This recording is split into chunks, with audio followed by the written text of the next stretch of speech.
Hello students, मैं S के हुसैन। आज हम लोग किसी एटम में इलेक्ट्रॉन, प्रोटॉन, न्यूट्रॉन कितना कितना होता है इसी को निकालना सीखेंगे। बहुत आसान है, ध्यान से देखिएगा, सब कुछ समझ में आएगा।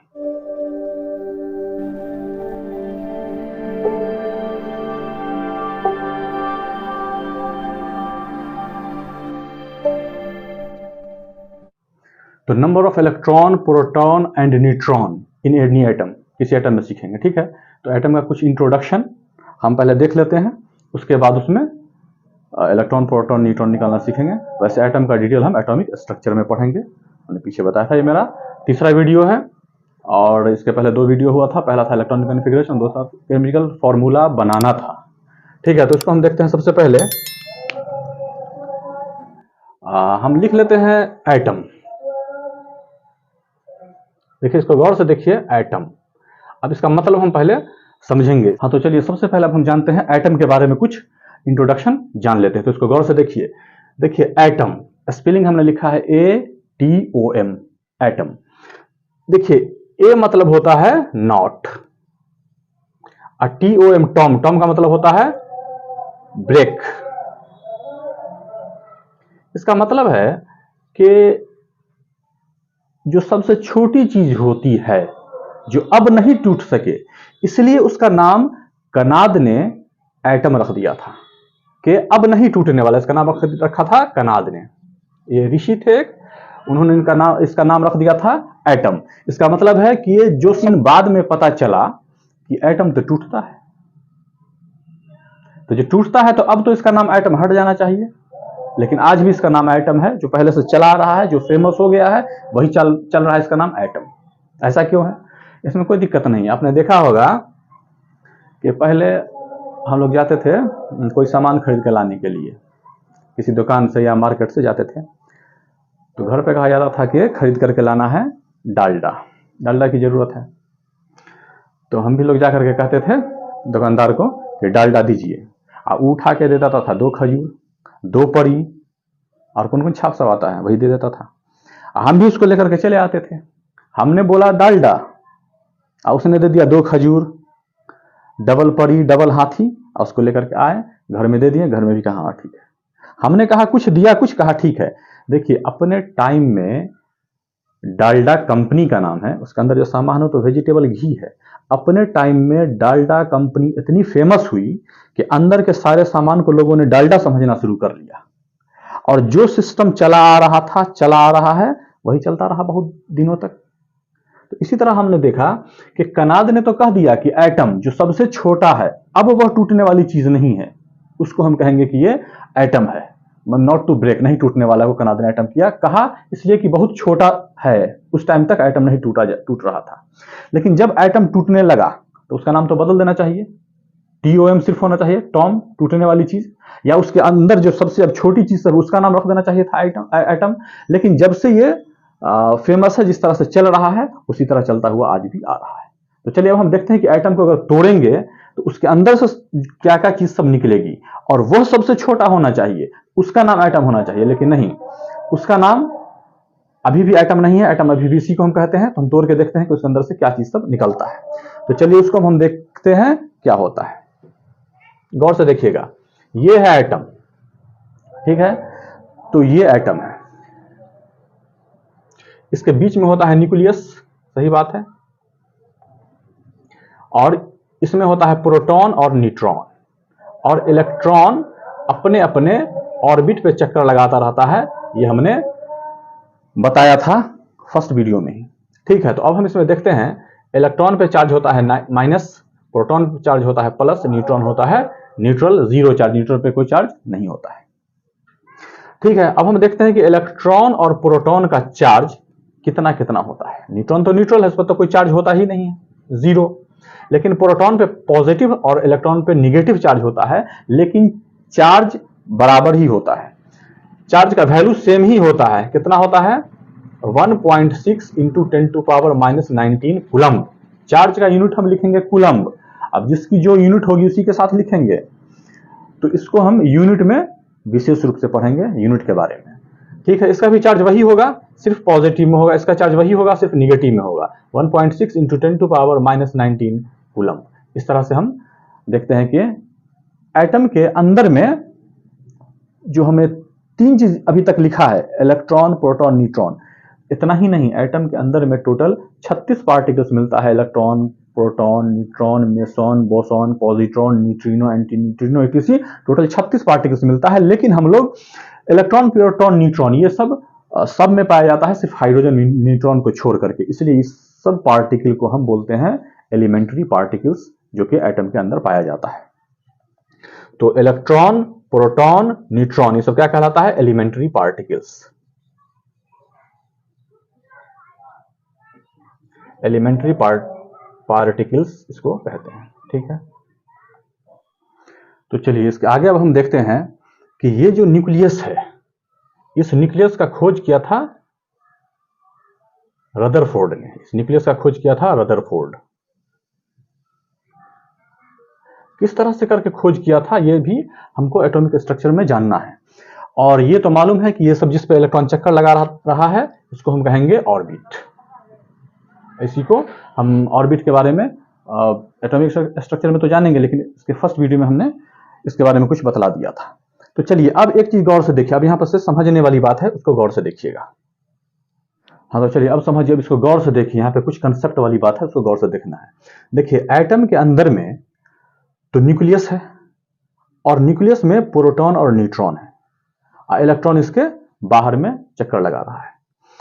अभी एक चीज याद रखिए कि किसी भी एटम में जितना प्रोटॉन होता है उतना ही इलेक्ट्रॉन होता है, और दोनों पे चार्ज भी मैग्नीट्यूड में सेम होता है। चार्ज तो सेम होता है, सिर्फ एक निगेटिव और एक पॉजिटिव में होता है, लेकिन चार्ज सेम ही होता है। तो अब हम देख रहे हैं इस एटम में कि जब ये इलेक्ट्रॉन चक्कर लगा रहा है,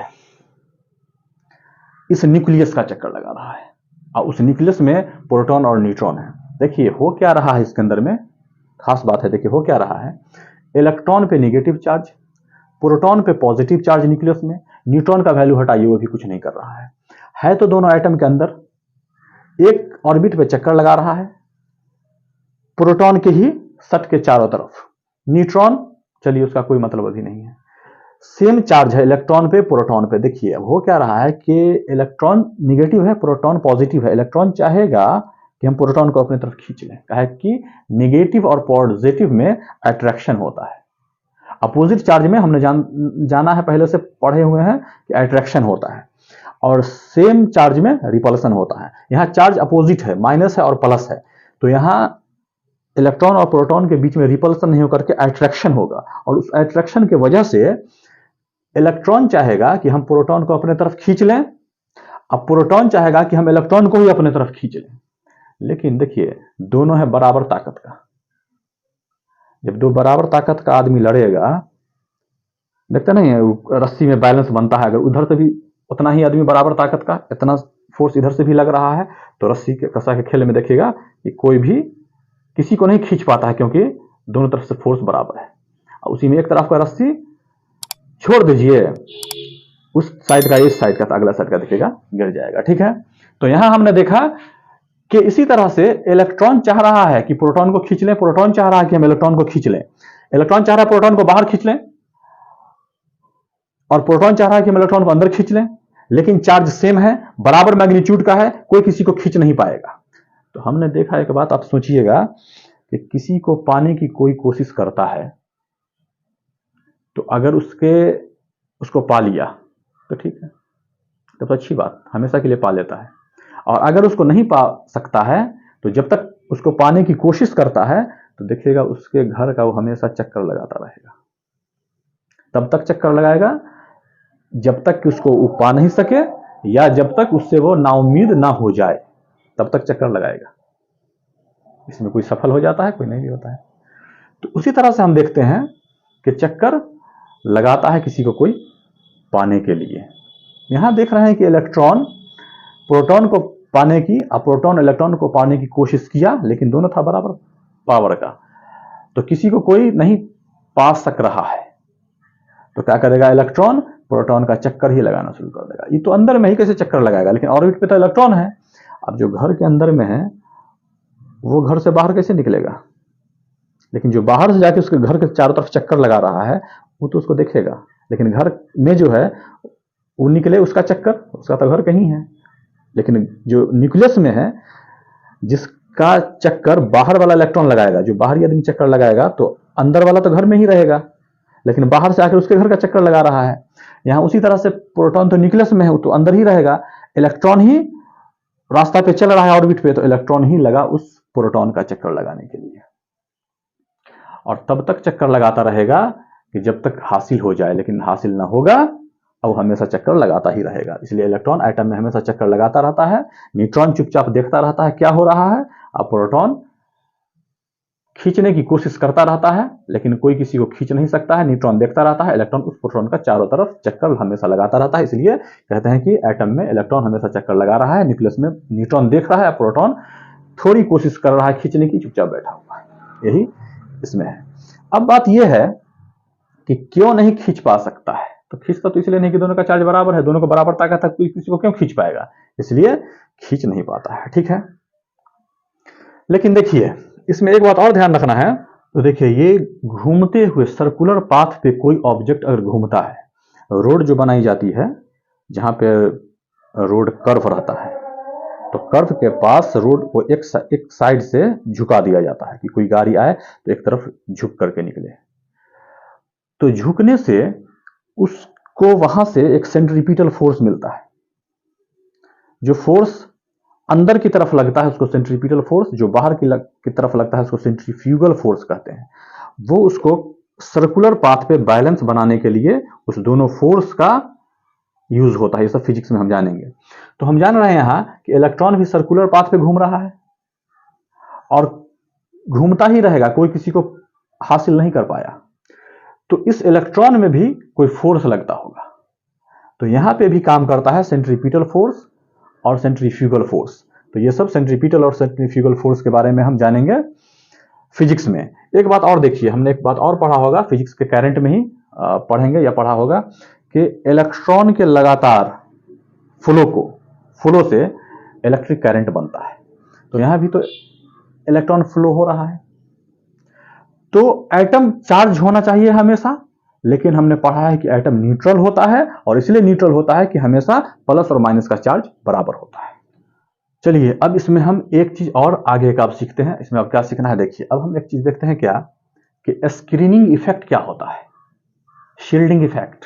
स्क्रीनिंग इफेक्ट किसको कहते हैं, गौर से देखिए। इसमें होता है क्या कि न्यूक्लियस है, तो पूरे के पूरे न्यूक्लियस को भी अगर कहा जाए तो पॉजिटिव चार्ज ही आएगा गिनती, इसलिए कि ये तो जीरो है, न्यूक्लियस में प्रोटॉन ही रहेगा, जब प्रोटॉन ही रहेगा तो उसमें पॉजिटिव चार्ज रहेगा, तो मतलब न्यूक्लियस ही होता है पॉजिटिव चार्ज, ठीक है।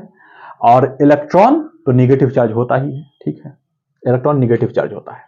एक बात बताइए, अगर किसी भी एटम से इलेक्ट्रॉन को निकाला जाए तो ये फाइनल है कि लास्ट ऑर्बिट से जो इलेक्ट्रॉन है वहीं से निकलता है, ना कि बीच ऑर्बिट से इलेक्ट्रॉन निकलता है। ये कॉन्फ़िगरेशन में हमने पढ़ा था कि अगर कैल्शियम का हमने लिखा था इलेक्ट्रॉनिक कॉन्फ़िगरेशन, तो इसमें हमने देखा था 20 होता है ना, 2 2 4 6 10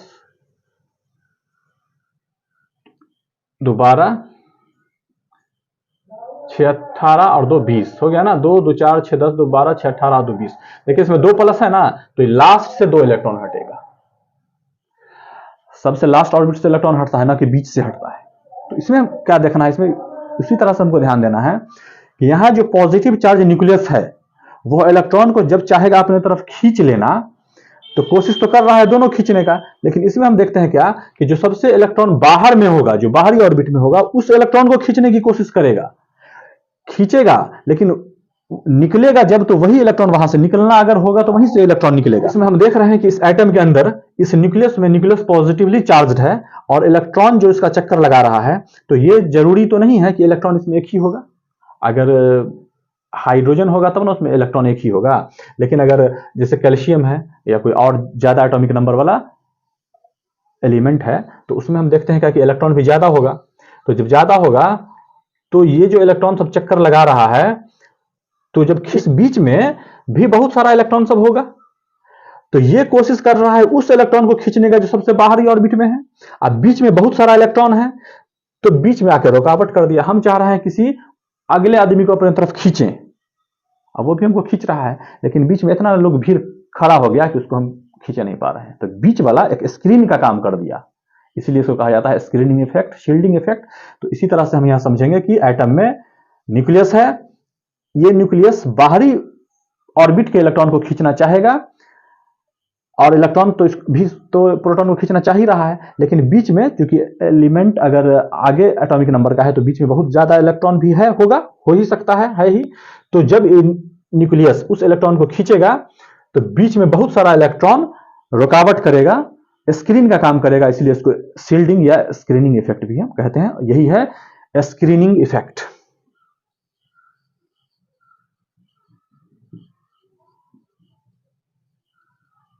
इसी को कहते हैं स्क्रीनिंग इफेक्ट। चलिए इसके आगे अब एक चीज और देखते हैं, उसको भी ध्यान से देखिए। हम देखते हैं क्या कि अगर हम एल्युमिनियम एटॉमिक नंबर 13 इसको लिखा, इसको अगर लिख लेते हैं तो इसका भी इसी तरह से एटम होगा, इसमें भी न्यूक्लियस होगा, इसमें भी इलेक्ट्रॉन चक्कर लगाता होगा, तो इसका भी एटम हम बनाएंगे। तो कितना उसमें इलेक्ट्रॉन, प्रोटॉन, न्यूट्रॉन होगा ये तो अभी हम निकालना देखेंगे, उसमें सीखेंगे। लेकिन अभी हम समझते हैं कि ठीक है ये एल्युमिनियम है, इसका कॉन्फ़िगरेशन लिख करके देखते हैं। तो 1s2 2s2 2p6 3s2 3p1 हो गया होगा, 2 2 4 6 10 तो 12 और 1 13 हो गया। देखिए एल्युमिनियम में जब हम एक वाले को, दो वाले को, तीन वाले को इस तरह से लिखेंगे तो क्या होगा, 2 और 8 और 1, 2 8 और 2 1 3। तो हमने देखा कि इसमें 2 8 10 और 13, तो 13 हो गया एटॉमिक नंबर इस एल्युमिनियम का। ठीक है, इसके आगे अभी हम देखते हैं, लेकिन इसमें हम देख रहे हैं क्या कि ये एल्युमिनियम इस 3 इलेक्ट्रॉन को तो हमेशा हटाना चाहेगा, क्योंकि ये इलेक्ट्रॉन बाहर में 8 ऑक्टेट पूरा कर ले, तो इस 3 इलेक्ट्रॉन को हटा देगा एल्युमिनियम, इसलिए एल्युमिनियम पे होता है 3 प्लस चार्ज। ठीक है, और ये एक ऐसा एल्युमिनियम है जो एक भी इलेक्ट्रॉन को नहीं हटाया हुआ है। चलिए इसमें 2 हम लेके देखते हैं। देखिए अभी ये कोई भी इलेक्ट्रॉन को नहीं हटाया है, तो ये इस तरह से है, कोई चार्ज नहीं है। आज जब एल्युमिनियम का 13 एटॉमिक नंबर होता है, मास नंबर क्या होता है, कैसे इलेक्ट्रॉन, प्रोटॉन, न्यूट्रॉन हम निकालते हैं, वो भी हम बतला रहे हैं। तो हम कॉन्फ़िगरेशन फर्स्ट चैप्टर में ही हमने बताया था, तो कॉन्फ़िगरेशन लिख दिया।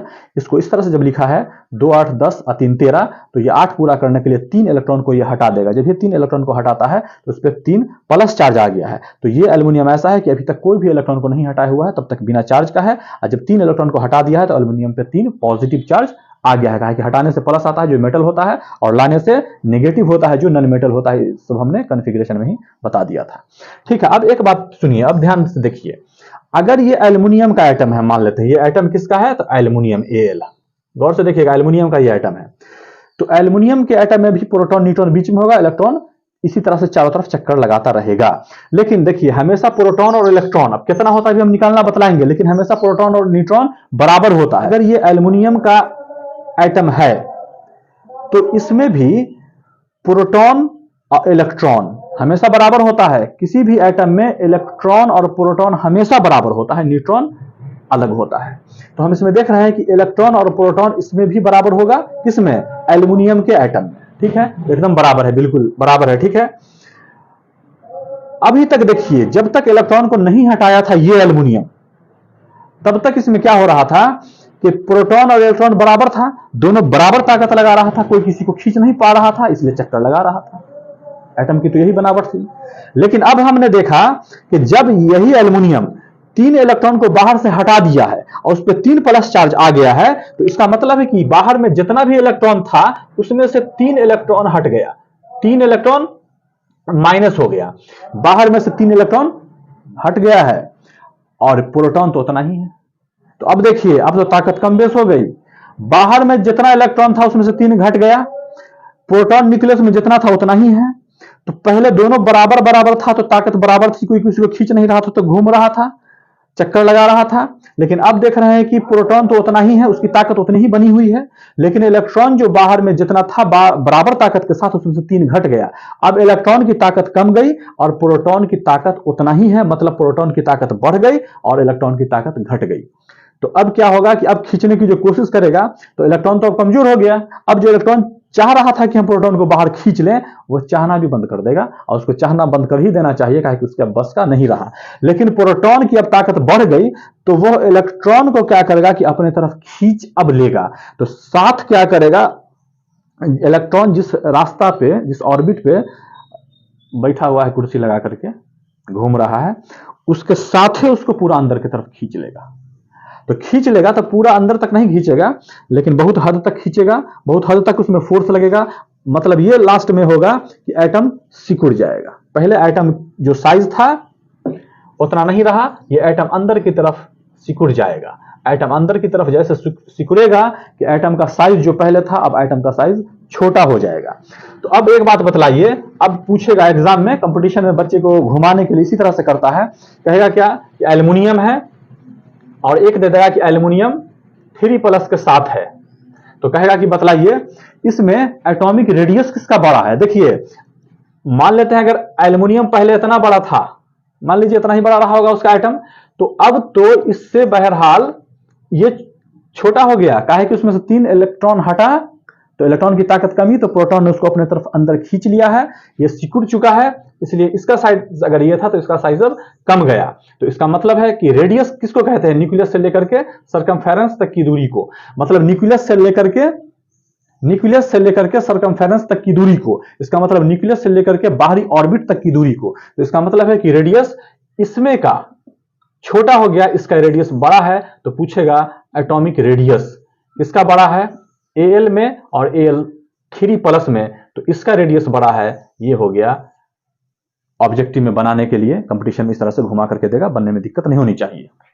अब देखिए, जब हम पीरियोडिक टेबल पढ़ेंगे पीटी, तो उसमें हम atomic radius, electronegativity, ionization potential, electron affinity, metallic character, non metallic character, ये पीटी समझने के बाद उसकी जब पीरियोडिक प्रॉपर्टीज हम पढ़ेंगे तो वो सब चीज उसमें पढ़ेंगे, तो वो पीटी की चीज है। चलिए, जितना जरूरत भर है हम उतना पढ़ ले रहे हैं, क्योंकि हमको इसमें मकसद है सिर्फ एटम के बारे में। तो इंट्रोडक्शन ऐसे कुछ हमने दे दिया है, मेन एटॉमिक स्ट्रक्चर की चीज है, इसलिए हमने कुछ इंट्रोडक्शन दे दिया है।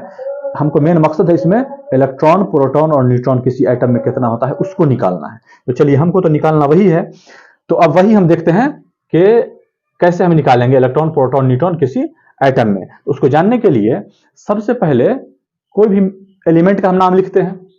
देखिए, अगर मान लीजिए हमको सोडियम है, इसी में कहा जाए कि बताइए कितना इलेक्ट्रॉन है, प्रोटॉन है और न्यूट्रॉन है। देखिए, सोडियम का एटॉमिक नंबर निकालने का तरीका हमने बताया था फर्स्ट वीडियो में, 11 होता है, और इसका सिंबल सोडियम का Na होगा, ना कि S या SO होगा, ये हमने सेकंड वीडियो में बताया था, ये तो चूंकि थर्ड वीडियो है। देखिए, एक बहुत अच्छी बात, मकसद हमारा निकालना है इलेक्ट्रॉन, प्रोटॉन और न्यूट्रॉन को। उसको जानने के लिए हम देखेंगे इसमें कितना इलेक्ट्रॉन, प्रोटॉन, न्यूट्रॉन है। चलिए, इसको जानने के लिए सबसे पहले जरूरत पड़ता है कि मास नंबर कितना है। एटॉमिक मास तो पॉइंट में होता है, मास नंबर एक ट्रिक है, लगभग इससे मिलता जुलता हुआ रहेगा, तो उसको हम पढ़ेंगे। देखिए, अगर एटॉमिक नंबर ऑड में है,